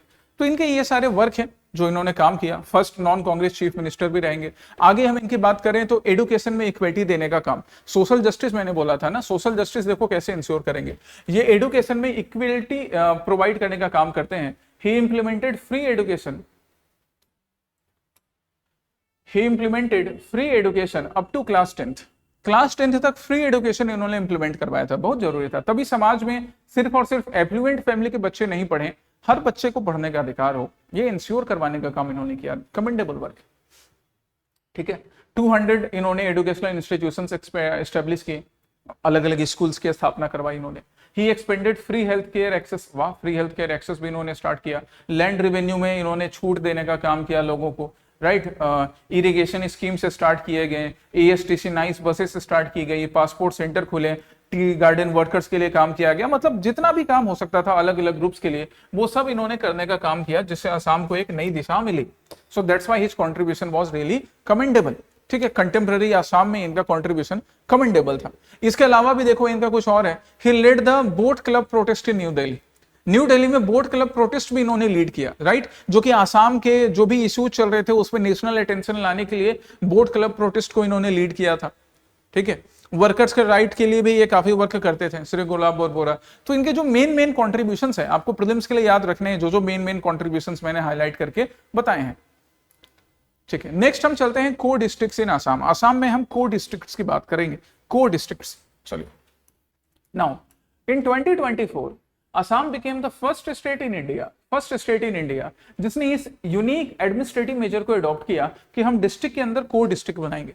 डिस्ट्रिक्ट तो ठीक है, चल ही रहा है, हम डिस्ट्रिक्ट के अंदर क्या करेंगे, को डिस्ट्रिक्ट बनाएंगे, जिससे एडमिनिस्ट्रेशन और ज्यादा इजी हो सकेगा और ज्यादा पब्लिक सेंट्रिक हो सकेगा, गवर्नेंस लोगों तक पहुंच सकेगा। और ये करने वाला आसाम पहला राज्य था। कब भाई? 2024 में, है ना, याद रखिएगा। फेज 1 में 39 को डिस्ट्रिक्ट बनाएंगे, फेज 2 में 10 नए को डिस्ट्रिक्ट बनाएंगे। तो टोटल कितना को डिस्ट्रिक्ट हो गया बाबू? 49।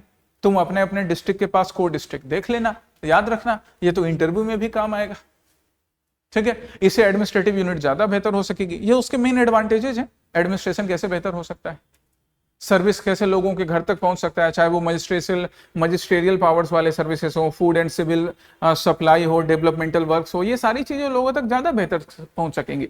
क्योंकि पहले सपोज मान लो वो सारी रिस्पॉन्सिबिलिटी डिस्ट्रिक्ट के अथॉरिटीज पर होती थी, अब डिस्ट्रिक्ट के अथॉरिटीज के साथ साथ जो बाकी को डिस्ट्रिक्ट में अथॉरिटीज होंगे वो इस वर्क में उसका सपोर्ट करेंगे, असिस्ट करेंगे उसको। रिवर लिंकिंग इन आसाम, वैसे तो ये मेंस का टॉपिक है, बट फिर भी मैं रिवर लिंकिंग थोड़ा तुमको प्रीलिम्स के लिहाज से बता देता हूं कि रिवर लिंकिंग करने की बात चल रही है। कौन कौन से प्रोपोज्ड रिवर लिंकिंग है? प्रोपोज्ड है, अभी प्रपोजल है। मानस, संकोच, तिस्ता, गंगा लिंकिंग। देखो रिवर लिंकिंग से फायदा क्या होता है समझ लो। रिवर लिंकिंग से क्या होगा, एक रिवर जिसमें काफी ज्यादा पानी है जिससे फ्लड आ रहा है, और एक दूसरा रिवर जिसमें पानी कम है जिससे इरिगेशन भी नहीं मिल पा रहा है, हम इन दोनों को कनेक्ट कर देंगे। फ्लड का प्रॉब्लम भी सॉल्व हो गया, ड्रॉट का प्रॉब्लम भी सॉल्व हो गया। हालांकि इसके अपने चैलेंजेस भी होते हैं जो हम मेंस में डिस्कस करेंगे कि भाई फ्लड आ जाएगा प्रोटेक्टेड रीजन में, गांव बह जाएगा, लोगों की खेतों से घरों से पानी बह सकता है, ये सब चैलेंजेस हैं। और दूसरा क्या, जोगीओफा, तिस्ता, फरक्का लिंक, ये दोनों प्रोपोज्ड रिवर लिंकिंग प्रोजेक्ट्स हैं। इंडिया में कुछ और सक्सेसफुल रिवर लिंकिंग प्रोजेक्ट्स भी हैं। सक्सेसफुल कहने का मतलब कि इंप्लीमेंट किया जा चुका है, अब उसके बारे में और बाकी डिस्कशन चलेगा ही।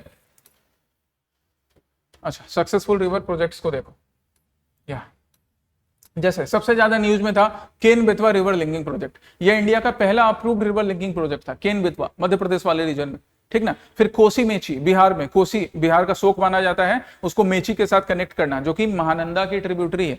Mechi river tributary of Mahananda, किससे कनेक्ट किया गया? कोसी से, है ना। वेन गंगा, नाल गंगा महाराष्ट्र में, तो ये सब कुछ सक्सेसफुल है। पार्वती, काशिंद, चंबल लिंक, ये सारे कुछ सक्सेसफुल एग्जाम्पल है रिवर कनेक्शन के। यहां पे ये थोड़ा सा कट रहा है, इसको मैं सही कर दूंगा, क्लिप कर दूंगा थोड़ा। यहां पे एक और चीज याद रखिए रिवर लिंकिंग के बारे में, एक बड़े फेमस हमारे इंजीनियर्स हैं, हम सारे इंजीनियर्स के वो आइडल माने जाते हैं, एम विश्वेश्वरैया। इन्होंने भी रिवर लिंकिंग आइडिया के बारे में बोला था कि river linking idea can solve the issue of India. India में जो भी वाटर का इशू था, ड्रॉट का इशू था ना, उसको सॉल्व कर सकता है। केएल रॉ नाम के साहब थे 1960 में, केएल रॉ ने भी गंगा कावेरी लिंक को कनेक्ट करने की बात की थी।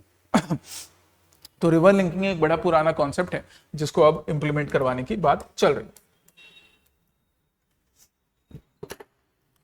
हाँ, किनके बारे में? अरूप कुमार दत्ता जी के बारे में पढ़ेंगे।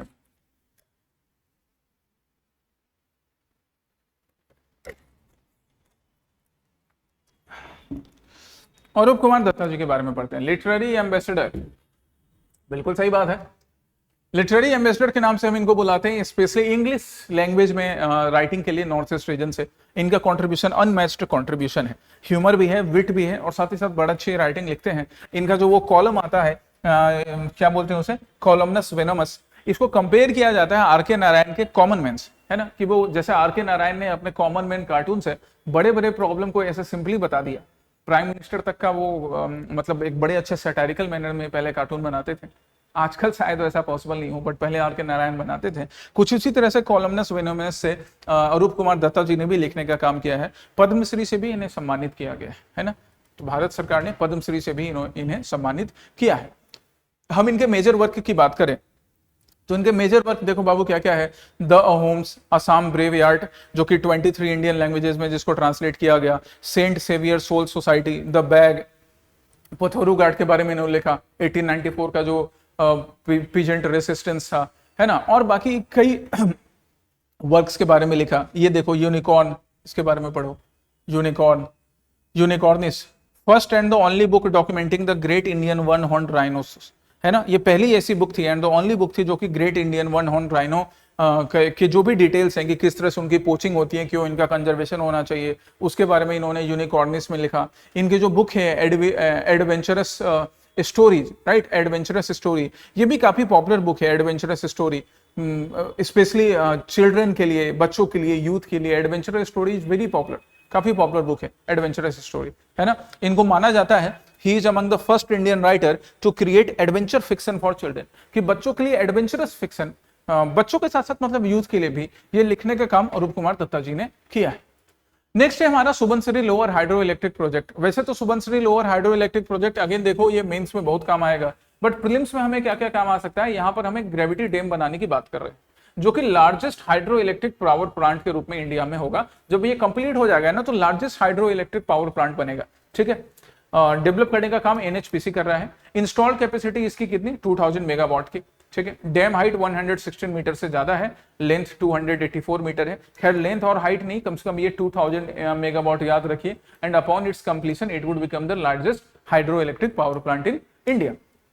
प्रोजेक्ट के सिग्निफिकेंस की हम बात करें तो 2000 मेगावाट से ज्यादा का जो इनिशियल कैपेसिटी है, ये इनिशियल कैपेसिटी इसको और इंक्रीज किया जा सकता है। इससे ना सिर्फ नॉर्थ ईस्ट की इलेक्ट्रिसिटी का डिमांड फुलफिल होगा, बल्कि यहां से इलेक्ट्रिसिटी हम बाकी रीजन्स में भी सेल कर सकेंगे, ठीक है। सुबनसिरी रिवर पे बनाया जा रहा है, जिसको हम गोल्ड रिवर के नाम से भी बनाए जाते हैं।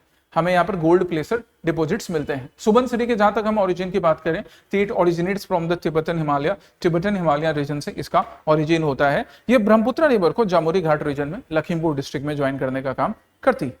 एक और चीज क्या, this is the largest tributary of Brahmaputra, ठीक है। अराउंड 7.92% तक ब्रह्मपुत्र का जो पानी है वो सुबनसिरी रिवर कंट्रीब्यूट करती है। यहाँ इस चीज को याद रखो, largest tributary. North eastern SDG index, sustainable development goal index, north eastern SDG index, इसका सेकंड एडिशन पिछले साल निकला था, ठीक है। रिलीज करने का काम किसने किया था, NITI Aayog, ministry of development and north east region, MDoNER, right, and United Nation development programme.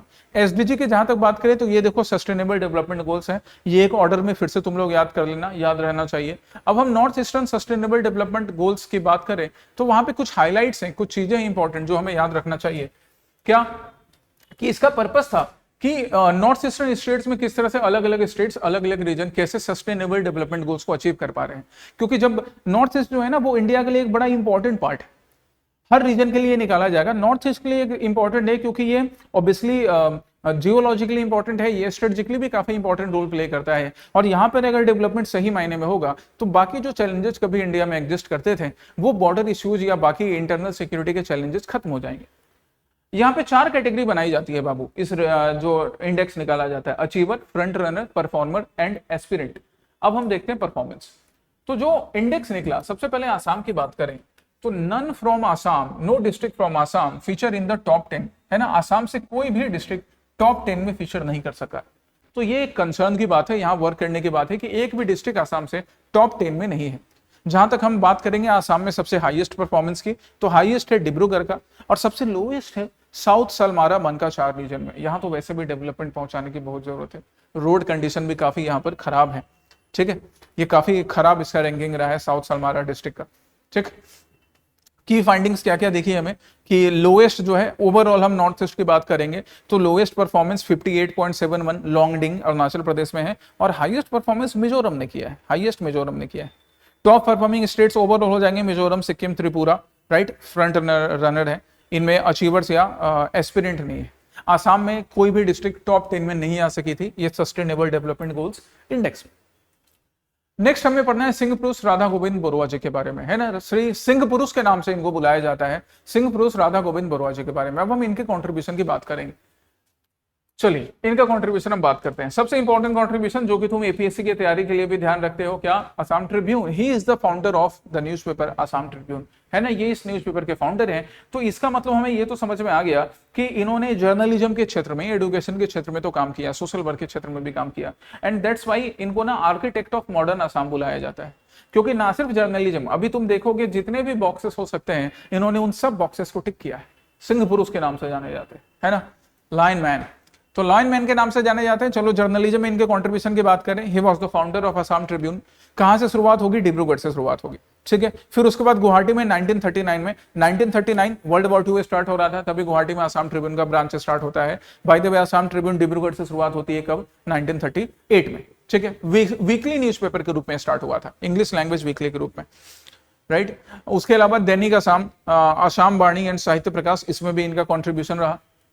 और हम इनके कंट्रीब्यूशन की बात करें तो इन्होंने स्पोर्ट्स में भी काफी अच्छा कंट्रीब्यूशन किया है। इनका ही वो एफर्ट था जिसके through Nehru stadium, right, the iconic Nehru stadium इनके ही लीडरशिप में 1962 में बन सका, ये इनका ही कंट्रीब्यूशन था। गुवाहाटी टाउन क्लब में भी इनका इंपॉर्टेंट कंट्रीब्यूशन रहा। असम क्रिकेट एसोसिएशन के भी प्रेसिडेंट रहे। इसलिए मैंने बोला कि जो भी बॉक्सेस हो सकते हैं सबको इन्होंने टिक किया। Even Guwahati T auction centre जो है वो भी इनके ही प्रयासों से सक्सेसफुली बन सका। एस्टेब्लिशमेंट, गुवाहाटी टी ऑक्शन के एस्टेब्लिशमेंट में इनका बड़ा इंपॉर्टेंट कंट्रीब्यूशन है आरजी बरुआ जी का, ठीक है। सिंह पुरुष के नाम से हम इनको बुलाते हैं, राइट। 15 जुलाई इनकी डेथ एनिवर्सरी है, 15 जुलाई, यही मैं तुमको दिखाना चाह रहा था। 15 जुलाई डेथ एनिवर्सरी है, जो कि अभी आने वाला है, तो एग्जामिनेशन में क्वेश्चन पूछने के चांसेस हो जाते हैं, ठीक। इन्होंने बड़ा अच्छा परफॉर्मिंग आर्ट्स थिएटर में भी बड़ा अच्छा इंपॉर्टेंट रोल प्ले किया है इन्होंने। महारथी कर्ण नाम का अब जो शो आता था उसमें बड़ा अच्छा रोल इन्होंने परफॉर्म किया। थर्ड एसएमएच फिल्म मानुमती जो है, एक्लेम्ड रोल भी वहां पे इन्होंने प्ले किया। मतलब कोई ऐसा रोल नहीं हो सकता जहां पर ये नहीं अवेलेबल थे। बैंकिंग पायनियर भी थे। First bank in Assam, imperial bank of India जो कि स्टेट बैंक ऑफ इंडिया बनेगा, उसके भी ओपनिंग में इनका इंपॉर्टेंट रोल है। लायंस क्लब में भी इनका इंपॉर्टेंट रोल है। तो क्यों नहीं सिंह पुरुष बुलाएंगे, बिल्कुल सिंह पुरुष बुलाने के पूरी तरह से हकदार है। स्वच्छ सर्वेक्षण अवार्ड की हम जरा बात कर लें। स्वच्छ सर्वेक्षण अवार्ड, तो स्वच्छ सर्वेक्षण अवार्ड जो अनाउंस किया गया, उस स्वच्छ सर्वेक्षण अवार्ड में गुवाहाटी एंड नॉर्थ लखीमपुर सबसे ज्यादा प्रॉमिसिंग स्वच्छ शहर बने हैं। And Guwahati became the cleanest north east capital in स्वच्छ सर्वेक्षण अवार्ड। वाह, अच्छी बात है। Guwahati became the cleanest north east capital in स्वच्छ सर्वेक्षण। खैर फिर भी सफाई की और ज्यादा जरूरत है, क्योंकि नॉर्थ ईस्ट के बाकी स्टेट्स में जैसे मेघालय, शिलोंग अच्छा क्लीन है, राइट। और उसके बाद बाकी भी जो स्टेट्स हैं उन स्टेट्स में भी अच्छा वर्क चल रहा है। बूढ़ी आयर साधु बड़ा अच्छा है। बूढ़ी आयर साधु ये न्यूज में रहा। क्यों न्यूज में रहा? क्योंकि अबू सैयद अंसारी नाम के हमारे जो ये जेन्यू स्कॉलर हैं, अबू सैयद अंसारी, इन्होंने इसका अरबिक ट्रांसलेशन किया। The first Arabic translation bye Abu Syed Ansari of बूढ़ी आयर साधु। अब इस अरबिक ट्रांसलेशन से ये जो बूढ़ी आयर साधु है ना, ये अलग अलग लोगों के पास, जो अरबिक लैंग्वेज बोलने वाले लोग हैं, जो पॉपुलेशन है, उन तक पहुंच सकेगी, ठीक है। कायरो में इन्होंने पब्लिश किया था first Assamese book to enter Arab letters. वाह, ये देखो, याद रखो कि पहली एसएमएच बुक है जो कि अरबिक लेटर्स में एंटर की है, मतलब कि कंप्लीटली जिसका अरबिक में ट्रांसलेशन हो सका है, अरबी में। याद रखेंगे, बूढ़ी आयर साधु became the first SMH book which entered into Arabic letters, the Arabic speaking people, Arabic reading people. Translate करने का काम किया अबू सैयद अंसारी ने, जेएनयू के स्कॉलर है ना। एसएमएच फोक टेल का कलेक्शन है बूढ़ी आयर साधु, बड़ा इंपॉर्टेंट है यार। ये दादी नानी की कहानियों के किस्से, और दादी नानी के कहानियों के किस्से में तो भाई बहुत सारी सीख होती है। अच्छा, लिखने का काम किसने किया है? बूढ़ी आयर साधु ओरिजिनली लिखने का काम किसने किया? लक्ष्मीनाथ बेजबरुआ ने।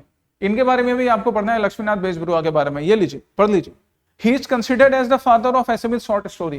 जैसे ये भी तो शॉर्ट स्टोरी का ही कलेक्शन है। दादी बैठकर यहाँ पर बच्चों को कहानी सिखा रही है, दादी नानी। तो एसएमएच शॉर्ट स्टोरी के फादर माने जाते हैं श्री लक्ष्मीनाथ बेजबरुआ। याद रखिएगा, है ना, इनके कॉन्ट्रीब्यूशंस को, ठीक है। इनके बाकी भी और कलेक्शंस है, अलग अलग कलेक्शंस, यहाँ पे अलग अलग वर्क्स लिखे हुए हैं। ड्रॉट डिक्लेरेशन, पिछले साल, इस साल भी बारिश वैसे कम हो रही है, पिछले साल और ज्यादा कम हुई थी, तो असम में 5 डिस्ट्रिक्ट्स जो थे इनको ड्रॉट हिट डिक्लेयर किया गया था।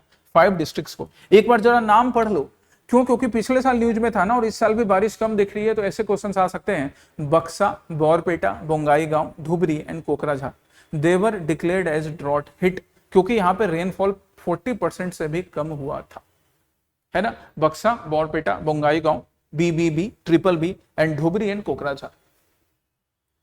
नाउ वल्चर रेस्टोरेंट जो सेटअप हुआ था कुल्सी में, हम वल्चर रेस्टोरेंट की बात करेंगे। वल्चर रेस्टोरेंट, ये देखो वल्चर रेस्टोरेंट, जैसे तुम लोग रेस्टोरेंट में जाते हो, खाना खाते हो, उसी तरह वल्चर रेस्टोरेंट में जाएंगे और ऑर्डर करेंगे।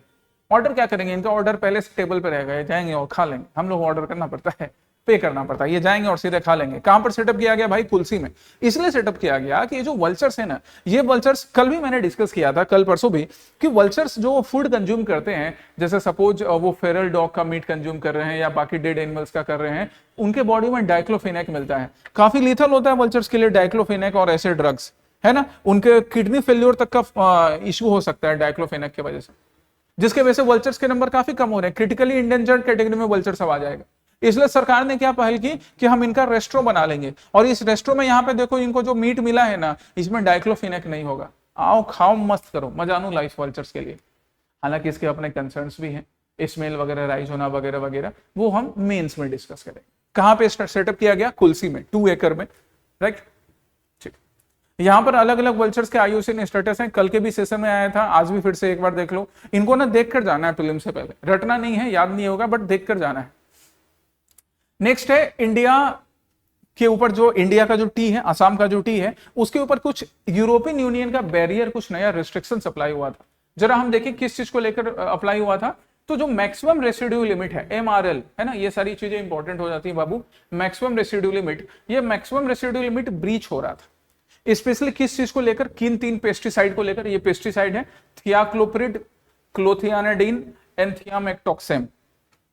याद रखो, प्रीलिम्स के लिए इंपॉर्टेंट है। These are the 3 pesticides which are being used in tea, और इस वजह से यूरोपियन यूनियन ने बोला कि इन पेस्टिसाइड्स का जो प्रोपोर्शन है, रेसिड्यू लिमिट्स है, वो आसाम से जो टी एक्सपोर्ट किया जा रहा है उसमें ज्यादा है, इसको कम करो तब हम अलाउ करेंगे, नहीं तो हम ये एक्सपोर्ट अलाउ नहीं करेंगे। ठीक है, इन 3 पेस्टिसाइड का नाम आपको याद रखना है। एक और चीज पिछले साल न्यूज में थी, गुवाहाटी यूनिवर्सिटी के रिसर्चर्स, गुवाहाटी यूनिवर्सिटी के कुछ स्टूडेंट्स और उनके टीचर्स, उनके प्रोफेसर, जिन्होंने न्यूक्लियर रिसर्च में अपना झंडा गाड़ा था। क्या झंडा गाड़ा इन्होंने? Guwahati university became the first institution, यहां पर वो टीम है, तारीफ के काबिल नहीं है सारे लोग, वो टीम है जिन्होंने सक्सेसफुली एक एक्सपेरिमेंट कंडक्ट किया, राइट। कहां जाकर? कोलकाता में, variable energy cyclotron centre Kolkata में जाकर एक एक्सपेरिमेंट कंडक्ट किया। क्या था वो experiment? To reach particle energy between 400 and 500 million electron volts.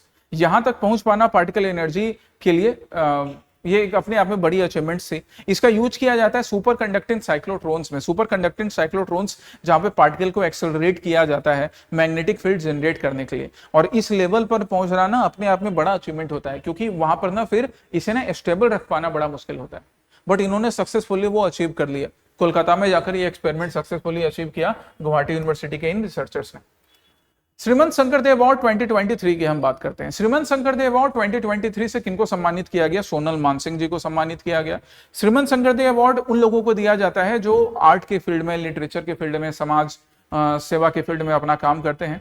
अब हम सोनल मानसिंह की बात करें तो डॉक्टर सोनल मानसिंह, इनका कॉन्ट्रीब्यूशन क्या है? आप यहाँ पे डॉक्टर सोनल मानसिंह को देख सकते हैं, बाकी इंपॉर्टेंट डिग्निटरीज हैं। तो doctor Sonal Mansingh, she is Indian classical dancer known for Bharatanatyam and Odissi, है ना। 8 इंडियन क्लासिकल डांस है। 8 इंडियन क्लासिकल डांस कौन कौन से बाबू? आज आर्ट एंड कल्चर का मैंने MCQ करवाया है, कंप्लीट आर्ट एंड कल्चर उस MCQ से हो जाएगा। यूट्यूब में जाकर वो वीडियो देख लेना, PDF ही वहीं पर अवेलेबल है।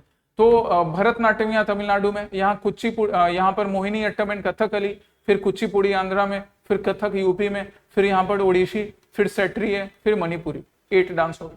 तो ओडिशियन भरतनाट्यम में ये ट्रेंड है डॉक्टर सोनल मानसिंह, है ना, इनको इसके लिए जाना जाता है। एंड इन्हीं कॉन्ट्रीब्यूशंस के लिए, क्लासिकल डांस में कॉन्ट्रीब्यूशंस के लिए और बाकी क्लासिकल डांस में अपने कॉन्ट्रीब्यूशन से भारत का नाम रोशन करने के लिए इन्हें श्रीमन शंकरदेव अवार्ड से सम्मानित किया गया। 2023 श्रीमन शंकरदेव अवार्ड से सम्मानित किया गया इन्हें।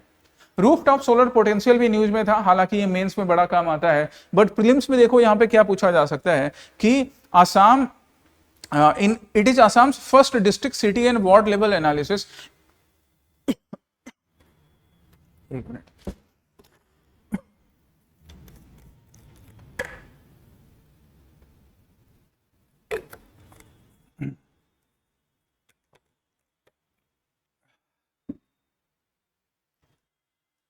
ये आसाम का पहला city level, ward level, district level analysis है। आसाम में अलग अलग रीजन्स में rooftop potential, solar rooftop potential check करने का। और उसने क्या चेक किया, that the rooftop solar rooftop potential is 10 times higher than the current target, कि करंट में जो टारगेट है ना 1900 मेगावाट का, उससे ज्यादा है, 10 गुना ज्यादा पोटेंशियल है।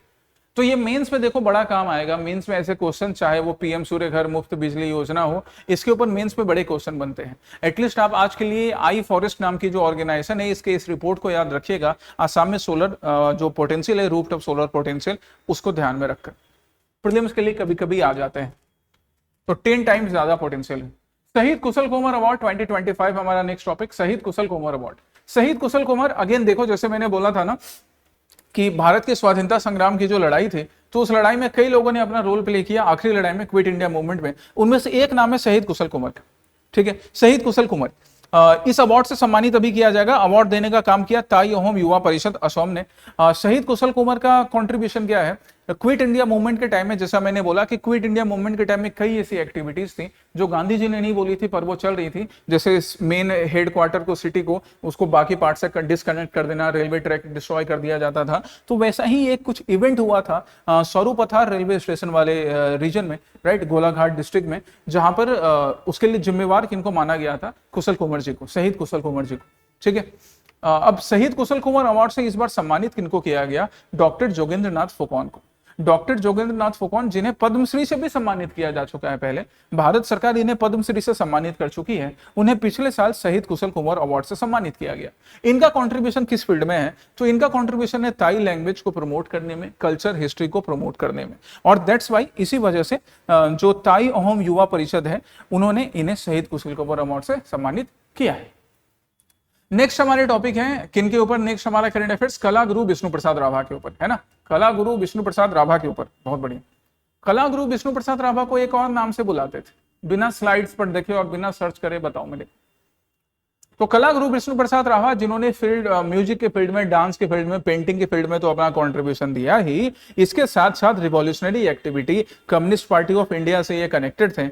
जब कम्युनिस्ट पार्टी ऑफ इंडिया ने क्विट इंडिया मूवमेंट के टाइम में, बाबू क्विट इंडिया मूवमेंट के टाइम में जब communist party of India quit India movement से दूर हो जाती है, क्यों दूर हो जाती है, क्योंकि क्विट इंडिया मूवमेंट शुरू होने से पहले ब्रिटिश और यूएसएसआर, सोवियत रशिया साथ में आ जाता है। क्यों, क्योंकि जून 1941 के अराउंड जर्मनी यूएसएसआर पर अटैक कर देता है।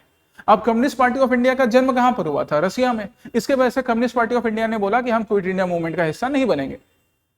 तो यहां पर जो ग्रुप था, जो यंगर ग्रुप था कम्युनिस्ट पार्टी का, जिनमें विष्णु प्रसाद राभा जी भी थे, इन्होंने एक ग्रुप बनाया जिसका नाम रखा revolutionary communist party of India, और इन्होंने बढ़ चढ़कर क्विट इंडिया मूवमेंट में पार्टिसिपेट किया। ठीक है, इन्होंने 2500 बीघा जमीन भी दान में दी थी, जहां पर तेजपुर यूनिवर्सिटी बनेगा, है ना। 2500 बीघा जमीन इनका ही है, जहां पर तेजपुर यूनिवर्सिटी बनाया जाता है। तो ये आपके आज का असम स्पेसिफिक करंट अफेयर्स का सेशन था, लेक्चर 3। कल एक और लेक्चर 4 में बाकी जो रिमेनिंग टॉपिक्स हैं वो रिमेनिंग टॉपिक्स में करवा दूंगा, और फिर उसके बाद चारों लेक्चर का कंपाइलेशन भी अच्छे से वर्ड में बनाकर 1-2 रोज में तुमको शेयर करवा दूंगा। इन चारों लेक्चर्स के वीडियो को, इन कंपाइलेशंस को अच्छे से रिवाइज करके जाओ। देखो एपीएससी प्रीलिम्स में जरूर क्वेश्चन आपसे बनेंगे, बट पढ़ाई कंसिस्टेंटली करते रहिए। ठीक है, all the best, take care, जय हिंद।